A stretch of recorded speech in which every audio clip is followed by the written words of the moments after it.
अब हमारे पास एक और मोस्ट इम्पॉर्टेंट पॉइंट है, वो क्या है, इक्वल पॉलिनोमियल्स का। जैसे हमने पीछे भी यूज़ किया था कि दो पॉलिनोमियल्स इक्वल कब होते हैं।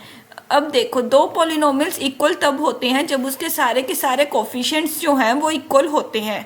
जैसे कि अगर मेरे पास एक पॉलिनोमियल है a1 x raise to power n plus a2 x raise to power n minus 1 and so on up to an, and दूसरा पॉलिनोमियल क्या है, b1 x raise to power n plus b2 x raise to power n minus 1 and so on, तो हमारे पास क्या होगा result कि a1 equal होगा b1 के, a2 इक्वल होगा b2 के एंड सो ऑन। मतलब कि जो x के कोफिशिएंट्स हैं, x raise to power n का कोफिशिएंट जो होगा वो इक्वल होगा, x raise to power n minus 1 के कोफिशिएंट्स वो आपस में इक्वल होंगे, और an जो कांस्टेंट टर्म्स हैं वो आपस में क्या होंगी, इक्वल होंगी। जैसे कि इसके साथ हमारे पास एग्जाम्पल है, वो क्या कहती है कि a x square plus B x plus c is equal to 2x square plus x plus 1। तो हमें एक्स ए बी सी की वैल्यू क्या निकलेगी, हमारे पास ए की वैल्यू क्या हो जाएगी 2, मतलब कि coefficient of x square, B की वैल्यू क्या हो जाएगी 1, मतलब कि कोफिशिएंट ऑफ एक्स, और सी की वैल्यू क्या हो जाएगी 1। अब देखो, इसमें अगर हमारे पास एक ऐसा क्वेश्चन हो जिसमें क्या लिखा हो कि lambda x square plus beta x plus 1 किसके इक्वल है, 2 beta plus 1 x square plus lambda x plus 1, find lambda and beta. तो हम सबसे पहले क्या करेंगे, इक्वेशंस जनरेट करेंगे। एक्स के स्क्वायर के कोफिशिएंट को इक्वल रख के क्या मिला हमें, lambda is equal to 2 beta plus 1, and then x के कोफिशिएंट्स को इक्वल रख के क्या मिला, beta is equal to lambda. ठीक है, ये दो इक्वेशंस आई। अब इन दोनों को सॉल्व करके हम क्या कैलकुलेट करेंगे, बीटा और लैम्डा की वैल्यू। अब सेकंड इक्वेशन से हमें क्या पता चल रहा है कि beta is equal to lambda, तो हम इसकी वैल्यू फर्स्ट इक्वेशन में पुट कर देंगे। तो क्या आएगा, lambda is equal to 2 lambda plus 1। This implies that 2 lambda minus lambda is equal to minus 1। This implies that lambda is equal to minus 1, therefore beta is also equal to minus 1। मतलब कि अगर lambda की value minus 1 होगी और beta की value minus 1 होगी तो ये दोनों पॉलिनोमियल्स जो हैं वो क्या होंगे, इक्वल पॉलिनोमियल्स होंगे। और इसकी जगह हम यूज़ कर लेते हैं आइडेंटिटी। ठीक है, अगर हमें बोला हो कि ये वाली जो दोनों की दोनों है वो दोनों आइडेंटिटी कब परफॉर्म करेंगी, मतलब कि वो दोनों कब इक्वल होंगे, ये कहना चाहते हैं वो। ठीक है, तो अब नेक्स्ट जो इम्पोर्टेंट टॉपिक है जिसमें से मोस्टली जेईई में क्वेश्चन पूछे जाते हैं वो क्या है, क्वाड्रेटिक इक्वेशंस। सबसे पहले हम बेसिक से स्टार्ट करते हैं कि क्वाड्रेटिक इक्वेशन होती क्या है और इसको हम कैसे, फिर हम उसकी हम उसको मॉडिफाई करके हम रिजल्ट्स को आपको एक्सप्लेन करेंगे। ठीक है, तो सबसे पहला जो इक्वेशन है वो क्या है, a x square plus B x plus c is equal to 0। ये क्वाड्रेटिक कब होगा, जब ए क्या होगा, नॉन जीरो होगा, क्योंकि ये क्वाड्रेटिक कब होता है, जब डिग्री क्या होती है, 2 होती है। ठीक है, और डिग्री 2 कब होगी, जब उसका कोफिशिएंट होगा वो क्या होगा, नॉन जीरो होगा। ठीक है, और हमारे पास जो रूट्स होंगे क्वाड्रेटिक इक्वेशन के वो कैसे होंगे, x is equal to minus B plus minus square root of B square minus 4ac divided by 2a, जिसमें कि हम ये वाली जो टर्म है बी स्क्वायर माइनस 4ac इसको हम क्या बोलते हैं, d। और जो d होता है वो क्या होता है, डिस्क्रिमिनेंट ऑफ द इक्वेशन। इसको हम डिस्क्रिमिनेंट क्यों बोलते हैं, क्योंकि ये हमें रूट्स की टाइप को डिस्क्रिमिनेट करने के लिए, मतलब उनको जानने के लिए, उनको पहचानने के लिए कि वो किस टाइप की रूट्स होंगी, उसमें हमें हेल्प करेगी ये वाली टर्म। तो इस टर्म को हम क्या बोलते हैं, डिस्क्रिमिनेंट। इसकी वैल्यू क्या होती है, बी स्क्वायर माइनस 4ac। ठीक है, तो ये हो गया हमारा क्वाड्रेटिक इक्वेशंस। अब नेक्स्ट क्या है, नेचर ऑफ रूट्स। अब हम उस डिस्क्रिमिनेंट से हम नेचर ऑफ रूट्स का पता कैसे चलाएंगे। जैसे कि अगर हमारे पास d है वो B square minus 4ac strictly greater than 0 है। अब हमारे पास x की वैल्यू क्या थी, minus B plus minus square root of B square minus 4ac divided by 2a। ठीक है, अब हमारे पास जो ये वाली टर्म है स्क्वायर रूट के अंदर जो टर्म पड़ी है d, ये हमारे पास पॉजिटिव है, मतलब कि पॉजिटिव होने का मतलब क्या है कि इसकी रियल वैल्यू होगी। अगर कोई स्क्वायर रूट में 1 है तो इसकी वैल्यू क्या होगी 1। अगर स्क्वायर रूट में 2 है तो ये क्या होगा, कोई रियल नंबर होगा। अगर जो स्क्वायर रूट के अंदर पॉजिटिव वैल्यू है तो इसका मतलब क्या है कि ये जो होगी वो रियल वैल्यू एग्जिस्ट करेगी। तो रियल मतलब कि जो रूट्स होंगे वो क्या होंगे, रियल होंगे। और डिस्टिंक्ट रूट्स का मतलब क्या है कि दोनों रूट्स जो होंगे वो क्या होंगे, डिफरेंट रूट्स होंगे। डिफरेंट क्यों होंगे, क्योंकि जो ये नंबर है ये प्लस माइनस का साइन ये क्या बता रहा है कि x की वैल्यू या तो minus B plus square root of D by 2a होगी और या फिर minus B minus square root of D by 2a होगी। और अगर ये वाली टर्म जो है वो नॉन ज़ीरो है तो ये मतलब कि हमारे पास क्या होंगे, डिफरेंट रूट्स होंगे। ये दो जो होंगी वो डिफरेंट वैल्यूज होंगी। इसीलिए बोला गया है कि डी जो होगा अगर वो स्ट्रिक्टली ग्रेटर देन 0 होगा तो हमारे पास क्या होंगी, रियल एंड डिस्टिंक्ट रूट्स होंगे। अब नेक्स्ट क्या है कि अगर हमारे पास d की वैल्यू 0 हो जाए, अब ये वाली टर्म देखो, अब ये वाली अगर ये दो वैल्यूज होती हैं, अगर इसमें हमारी d की वैल्यू ये भी 0 हो गई, ठीक है, और ये वाली वैल्यू भी 0 हो गई, तो अब देखो ये भी माइनस बी बाई 2a हुई, ये भी माइनस बी बाई 2a हुई। मतलब कि x के जो दो रूट्स थे वो दोनों के दोनों क्या होंगे, इक्वल होंगे। अगर d की वैल्यू 0 होगी it means that the roots of the equation are equal. अगर देखो अगर नेगेटिव हुई, अब d जो है वो स्क्वायर रूट के अंदर पड़ा है, अब स्क्वायर रूट के अंदर कोई नेगेटिव वैल्यू आ जाए जैसे स्क्वायर रूट ऑफ -1 तो उसको हम क्या बोलते हैं, आयोटा। ये क्या होता है, एक कॉम्प्लेक्स नंबर होता है, ठीक है। तो इसका मतलब क्या है कि जो हमारे पास रूट्स होंगे वो क्या होंगे, कॉम्प्लेक्स रूट्स होंगे। ये किसकी फॉर्म में होंगे, p प्लस आयोटा क्यू और p माइनस आयोटा क्यू की फॉर्म में होंगे, तो उसको हम बोलेंगे कॉम्प्लेक्स रूट्स। ये जो है वो बहुत ही इंपॉर्टेंट टाइप्स है, कई बार क्वेश्चन इसी में आ जाता है। X square plus 4x plus 3 जो है वो हमारे पास इक्वेशन है। Find the type of its roots, whether it has a complex roots, whether it has equal root और डिस्टिंक्ट रूट। तो हम क्या करेंगे, d की वैल्यू निकालेंगे। d की वैल्यू क्या है, b स्क्वायर माइनस 4ac। इसका मतलब क्या है कि 4 square minus 4 into 3 into 1 means 16 minus 12 is equal to 4। ये पॉजिटिव आ गई, it means that it has a real and distinct roots. Okay, अब हमारे पास जो नेक्स्ट क्या है कि रूट्स की कुछ प्रॉपर्टीज हैं कि वो प्रॉपर्टीज कैसी होंगी। हमारे पास p प्लस आयोटा क्यू जो है वो रूट है किसी इक्वेशन का, तो p minus iota Q root होगा ही होगा। जैसे कि क्योंकि हमारे पास x जो होता है वो किस फॉर्म में होता है, minus B plus minus square root of d divided by 2a, ठीक है। d हमारे पास अगर नेगेटिव है तो मान लो कि ये क्या है, हमारे पास कुछ k आयोटा है, तो हमारे पास क्या हो जाएगी, minus B plus minus K iota by 2a हो जाएगी। इसको हम क्या लिख सकते हैं, minus B by 2a plus minus K by 2a iota, ठीक है। अब अगर मैं इसको p लिख दूं और इसको q लिख दूं तो क्या आ जाएगा, p plus minus Q iota. मतलब कि हमेशा जो रूट्स हैं वो क्या है, पेयर की फॉर्म में एग्जिस्ट करते हैं। अगर z is equal to p plus iota Q जो है वो रूट है किसी इक्वेशन का, तो उसका कंजुगेट क्या होगा, वो भी रूट होगा। ओके, इसी तरह से अगर कोई नंबर जो है वो इरेशनल नंबर है, तो अगर उसका जो a plus square root of b जो है वो रूट है, तो a minus square root of b जो है वो भी रूट होगा। नेक्स्ट क्या है कि अगर a प्लस बी प्लस सी जो है वो इक्वल टू 0 है तो 1 हमेशा ही रूट होगा। अगर मेरे पास एक इक्वेशन है a x square plus B x plus C equal to 0, ठीक है, और a plus B plus C equal to 0 दिया हुआ है, तो अगर मैं f ऑफ 1 की वैल्यू निकालूं तो क्या आएगी, a प्लस बी प्लस सी, और ये ऑलरेडी 0 है तो मतलब कि f ऑफ 1 0 हो गया। इसका मतलब क्या है कि 1 is the root of the equation. अब नेक्स्ट में हमारे पास एक क्वेश्चन है जिसमें क्वेश्चन में क्या बोला है उन्होंने,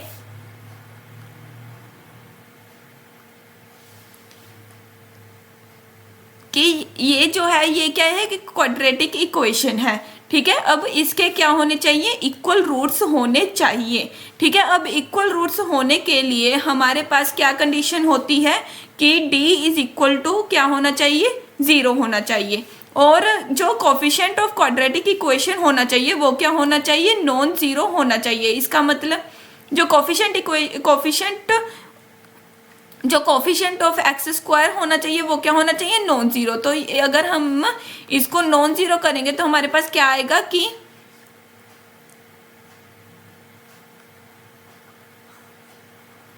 तो अगर हम इसको नॉन जीरो करेंगे तो हमारे पास क्या आएगा कि a जो होना चाहिए वो क्या होना चाहिए, नॉट इक्वल टू -1 होना चाहिए। ठीक है, अब देखो, अब हम अगर इसमें d की वैल्यू को 0 रखेंगे, इसका मतलब क्या है कि b² - 4ac जो होगा वो 0 होगा। अगर इस इक्वेशन को इस इक्वेशन से कंपेयर करेंगे, ठीक है, तो हमारे पास a की जगह क्या आया, a+1, a की जगह क्या आया, a+1, b की जगह क्या आया, 2 × a+1, ठीक है, और c की जगह क्या आया, a-2। तो यही वैल्यूज हम इसमें सब्स्टिट्यूट कर देंगे। तो हमारे पास क्या आया, 2 × a+1 का whole square -4 × a+1 × a-2 is equal to 0। ठीक है, तो इसकी वैल्यू क्या आई, 4 × a+1 whole square -4 × a+1 × a-2 is equal to 0। ठीक है, तो a+1 कॉमन ले लिया, 4 × a+1 कॉमन ले लिया, तो इसमें क्या आया, a+1 - a-2 is equal to 0। ठीक है, तो ये हमारे पास क्या आ गया, 4 × a+1 × 3 is equal to 0। This implies that 12 into a+1 is equal to 0 and this implies that a is equal to -1। But ये ऑलरेडी क्या है, कॉन्ट्राडिक्शन, क्योंकि अगर हम a की वैल्यू को -1 पुट करेंगे तो हमारे पास क्या आएगा, 0x² + 0x - 3 is equal to 0। ये क्या है, हमारे पास कॉन्ट्राडिक्शन आ रही है, क्योंकि पहली बात तो ये क्वाड्रेटिक इक्वेशन ही नहीं बन रही है। ठीक है, क्वाड्रेटिक इक्वेशन अगर हमें ना भी लें तो हमारे पास क्या बन रहा है, -3 इज इक्वल टू 0 आ रहा है, जबकि ये जो फॉर्मूला होता है ये बेसिकली हमारे पास किसके लिए होता है, अगर a जो है वो क्या है, नॉन जीरो है, मतलब कि यहाँ पे a+1 नॉन जीरो है, a जो है वो क्या है, -1 के नॉट इक्वल टू है, पर यहाँ पे हमारे पास लास्ट में वैल्यू सिर्फ क्या ही आ रही है कि -1 आ रही है। तो इसका मतलब क्या है कि यहाँ पे कोई भी ऐसी वैल्यू a की एग्जिस्ट नहीं करती है जिसमें कि ये दोनों जो रूट्स हैं इस इक्वेशन के वो क्या है, इक्वल रूट्स हैं। इसका मतलब क्या है, देयर इज नो सॉल्यूशन। तो आपको किस में टिक करना है, नो सॉल्यूशन में। अगर ऑप्शन है तो उसमें टिक करके हमारा जो आंसर है वो क्या हो जाएगा, सोल्व हो जाएगा। अब नेक्स्ट क्वेश्चन क्या है, नेक्स्ट क्वेश्चन में है कि if PQRS are the real numbers, दो PQRS जो है वो क्या है, रियल नंबर्स। तो हमारे पास क्या, और हमारे पास क्या कंडीशन है कि PR इज इक्वल टू क्या है, 2 × Q + S है। देन हमें प्रूफ क्या करना है कि जो ये दो इक्वेशन है, क्या कौन कौन सी इक्वेशन है, x² + px + q is equal to 0 and x² + rx + s is equal to 0 जो है, इन दोनों में से किसी एक इक्वेशन के रियल रूट्स एग्जिस्ट करेंगे। ठीक है, इन दोनों में से किसी एक इक्वेशन के प्रूफ करने हैं। तो इसका मतलब क्या है कि दोनों में से किसी एक इक्वेशन का, अगर मैं इसका डिस्क्रिमिनेंट d1 लूँ और इसका d2 लूँ, तो दोनों में से किसी ना किसी एक का d1 जो है वो पॉजिटिव होना चाहिए, d जो है वो पॉजिटिव होना चाहिए। मतलब कि या तो ये कंडीशन आनी चाहिए हमारे पास या फिर ये कंडीशन आनी चाहिए, either d1 should be greater than 0 और d2 should be greater than 0 to have real roots. Okay, तो हम सबसे पहले क्या करते हैं, हम d1 और d2 की वैल्यू को ही निकाल लेते हैं। तो d1 की वैल्यू क्या आएगी हमारे पास, b², b क्या है हमारे पास p, तो क्या आ जाएगी p² - 4 × a क्या है 1 और c क्या है q, तो क्या बन जाएगी d1 × p² - 4q। ऐसे ही d2 की वैल्यू क्या आ जाएगी हमारे पास, r² - 4 × s। ठीक है। अब देखो, अब हमारे पास क्या है, ये रिलेशन गिवन है Q प्लस एस में। Q प्लस एस की वैल्यू पता है, लेकिन यहाँ पे Q, यहाँ पे इस इक्वेशन में Q है और इस इक्वेशन में S है, तो हम क्या करते हैं, दोनों को ऐड कर देते हैं। तो D1 प्लस D2 को अगर मैंने ऐड किया तो मेरे पास क्या आया, P square minus 4Q plus are square minus 4S।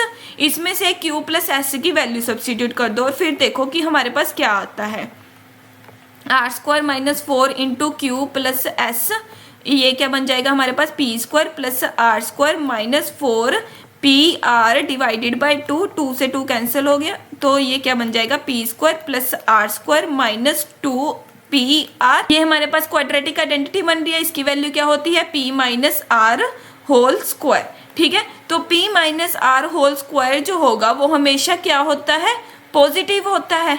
ठीक है, इसकी d1 प्लस d2 की वैल्यू, मतलब कि हमारे पास जो दो नंबर्स हैं d1 प्लस d2 जो है वो हमेशा क्या आ रहा है, पॉजिटिव आ रहा है, ये हमें पता चल गया। अब देखो, अब हमारे पास मान लो कि दो रियल नंबर्स हैं, एक है हमारे पास 1 और एक है हमारे पास 2। अब इन दोनों का जो सम है वो पॉजिटिव कब होगा, या तो ये दोनों पॉजिटिव होंगे। ठीक है, अगर ये दोनों पॉजिटिव हुए केस 1 में, अगर ये D1 भी पॉजिटिव है एंड D2 भी पॉजिटिव है, तो हमारे पास D1 और D2 जो दोनों का सम है वो पॉजिटिव आ रहा है, तो ये हमारे पास जो है वो रिजल्ट प्रूफ होगा कि एटलीस्ट 1 का मतलब है, अब ये दोनों की प्रूफ कर दी तो एटलीस्ट 1 हो ही गया। ठीक है, अब केस 2 में क्या प्रूफ करेंगे कि हमारे पास इनका जो सम है वो पॉजिटिव आए। वो पॉजिटिव कैसे आ सकता है, अगर अब देखो हमारे पास मान लो कि हमारे पास केस 2 क्या है कि D1 भी नेगेटिव है और D2 भी नेगेटिव है। वर्स्ट केस हमारे पास ये है कि दोनों के दोनों ही नेगेटिव हैं, तो हमारे पास क्या हो सकता है, ज़्यादा से ज़्यादा क्या हो सकता है कि D1 और D2 दोनों के दोनों जो है वो नेगेटिव हैं। ये हम कॉन्ट्राडिक्शन से ले लेते हैं कि हमने ये प्रूफ करना है कि आइदर D1 ग्रेटर देन 0 और D2 ग्रेटर देन 0, तो हम क्या ले लेते हैं कि हमारे पास दोनों ही नेगेटिव आ गई।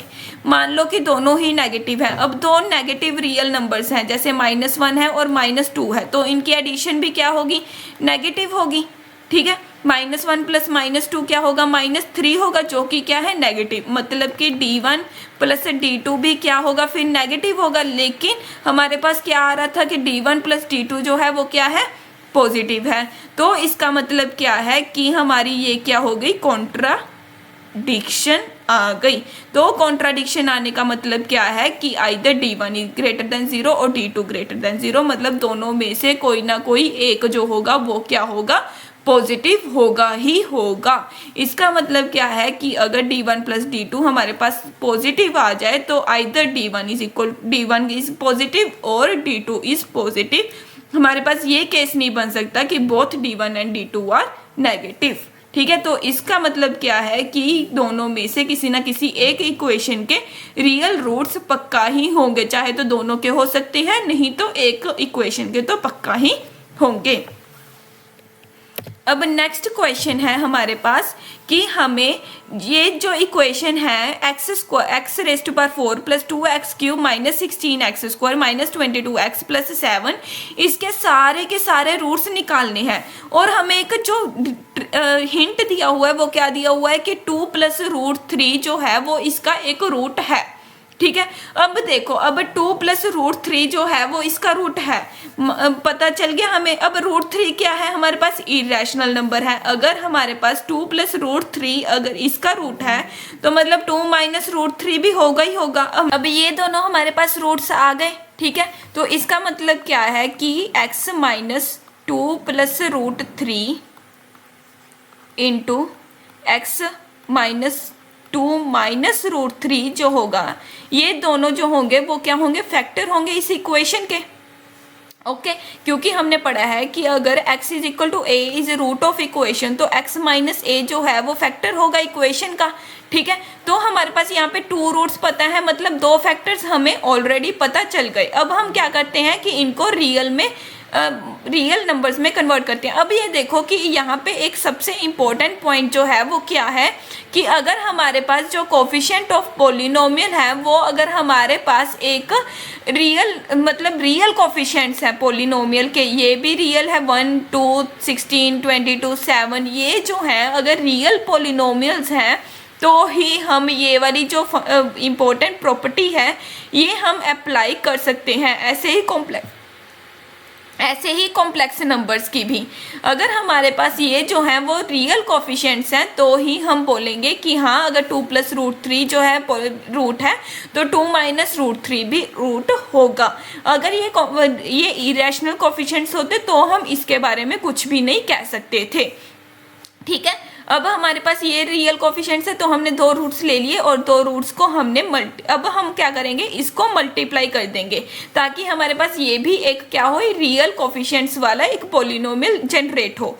तो हम क्या करेंगे कि इसको हम क्या लिख सकते हैं, x - 2 - √3 इंटू x - 2 प्लस √3। अगर मैं इसको a लूँ और इसको b लूँ और इसको a लूँ और इसको b लूँ तो मेरे पास क्या बन रहा है formula a - b into a + b। ठीक है, तो इसको हम क्या लिख सकते हैं, x - 2 होल स्क्वायर माइनस √3 का होल स्क्वायर। तो इसको हम क्या लिख सकते हैं, x - 2 होल स्क्वायर -3। तो इसको सिंप्लीफाई करके हम क्या लिखेंगे, x² - 4x + 1। This will be the equation of these factors. ठीक है, अब हमें पता है कि these 2 are the roots of this equation. ठीक है, तो मतलब कि ये जो हमने इक्वेशन जनरेट की है वो इसको पक्का डिवाइड करेगी। अब इसको डिवाइड करेगी, हम क्या करते हैं, इस पॉलिनोमियल को हम इस इक्वेशन को हम इस पॉलिनोमियल से डिवाइड कर देंगे। ठीक है, तो इसको पॉलिनोमियल को डिवाइड करने के लिए हम क्या करेंगे, यूज़ करेंगे लॉन्ग डिवीज़न मेथड।